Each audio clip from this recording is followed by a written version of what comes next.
Salut, c'est Arnold Schwarzenegger. Tu as dû me voir dans des films très connus comme Calidor ou Le Contrat. Pense à t'abonner maintenant, car tu risquerais d'oublier, et tu commettrais là une monumentale erreur.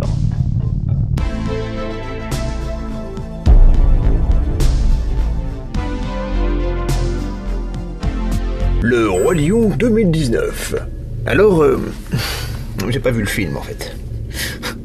J'ai pas vu l'ancien non plus. Enfin si, peut-être le moment où on m'a fait Alzheimer, mais je suis pas sûr. Techniquement, je peux pas faire de critique.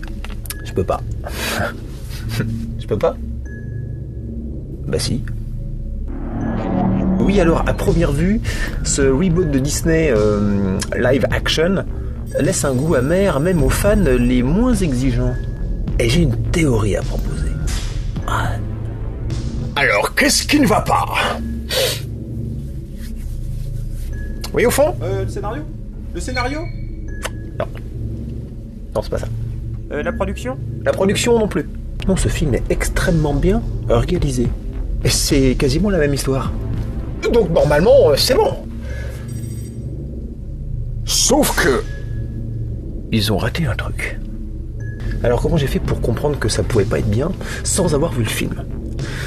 Bon, en fait, j'ai vu des images. Voilà, j'ai vu des images promo et ça m'a suffi. Tout de suite, direct, j'ai compris l'erreur. Et je vais te le dire, L'erreur, ça s'appelle l'anthropomorphisme.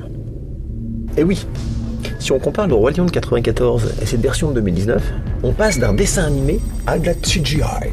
Bon, ça c'est pas très grave. Mais ils ont voulu faire des animaux plus vrais que nature. Les mêmes que dans les documentaires animaliers. Du coup, ils ont pas anthropomorphisé les personnages. Voilà. Comparons les deux images. Bien que la version de 94 soit très faible en détail, les animaux avaient été humanisés. Ils avaient des expressions humaines, comme tous les personnages de Disney.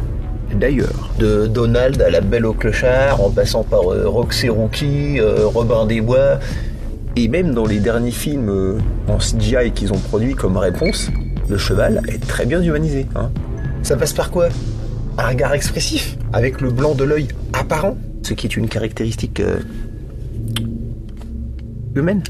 Les sourcils prononcés, malgré le pelage, ça aussi c'est un truc humain. Et c'est vraiment dingue de voir toutes les émotions qu'on peut faire juste avec deux petites touffes de poils, quoi. Et la déception? L'intrigue? La classe? La peur? Ouais, je sais pas très bien la peur, mais j'ai jamais peur. Et il y a aussi donc les expressions de la bouche, à savoir déjà le sourire, les grimaces, les rictus, qui transmettent énormément d'émotions, la joie, la colère, la bonne humeur, le dégoût... Bref, et au passage, tu m'expliques comment l'oiseau là du royaume, Zazu, il fait pour sourire. C'est un oiseau. Il a un bec. Tu vois? Un bec. Eh ben oui, mais non, mais comment tu fais? Il est con l'autre. Tu peux pas sourire quand t'es un oiseau, ça marche pas. Ça coince. Puis pareil, un phacochère, va voir les expressions du visage d'un phacochère. Déjà, je sais pas où est la bouche sur un phacochère. Même les yeux, je suis pas sûr. Et à la base, le phacochère, c'est une bestiole qui fout les jetons. Je rappelle qu'ils ont fait un film d'horreur à une époque, avec un gros sanglier, ça s'appelait Razorback. Les gamins vont flipper. Alors j'ai trouvé une petite exception chez Disney, c'était Stitch. Et quand ça confirme bien quand même que ma théorie est bonne, Stitch n'avait pas le blanc de l'œil apparent. Ce qui faisait ressortir beaucoup plus son animalité que tout autre personnage de Disney. Donc voilà, toutes les expressions, les émotions ont été sacrifiés au bénéfice d'une production CGI photoréalistique, trop réalistique, pour le coup. Ouais, parce que du coup, en fait, ça me fait penser au mec d'Arte, qui fait des documentaires animaliers. Le lion se tapisse dans la jungle pour rattraper la gazelle. Vous avez déjà entendu ces trucs-là? Puis il leur donne des prénoms, histoire de les rendre plus humains. Mais on les verra jamais autrement que comme des animaux. On peut les aimer, certes. Sauce barbecue, ketchup, ça dépend. Le problème, c'est que le monde animal ne partage pas notre lexique émotionnel comportemental. Donc si tu leur fais pas des têtes d'humains, on n'a pas l'impression de voir une histoire d'humains, mais une histoire d'animaux, à savoir un putain de documentaire animalier. Et ce film, c'est ça. Avec des voix par-dessus. Voilà, comme Patrick Bouchité dans les années 90. En moins drôle. Chérie. Ouais, qu'est-ce que t'as? Où est la voiture? Je sais pas, moi.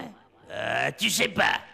Non, pétasse. C'est totalement dissonant en termes d'identification. Voilà. T'as pas tortiller du cul pour chier droit. Bon, sur ce, je vous découragerai pas d'y aller, parce qu'apparemment c'est très très bien réalisé. Donc si on a envie un petit peu de revivre un peu le délire de l'époque, ça devrait quand même le faire un minimum. Mais je pense franchement que vous resterez sur la version de 94.